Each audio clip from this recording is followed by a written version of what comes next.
Warum machen wir das dann nicht? Weil die Statistiken gezeigt haben, dass die Leute nur noch einzelne Songs auf Spotify hören.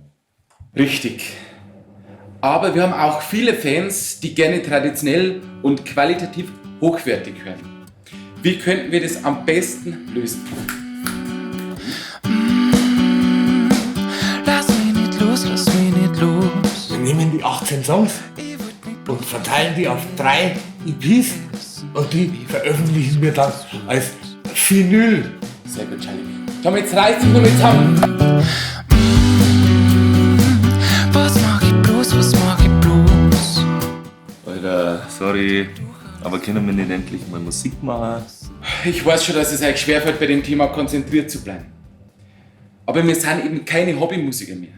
Marketing ist für uns absolut wichtig. Doch glaub mir, du bist es doch. Du und der Kapitalismus-Scheiß immer.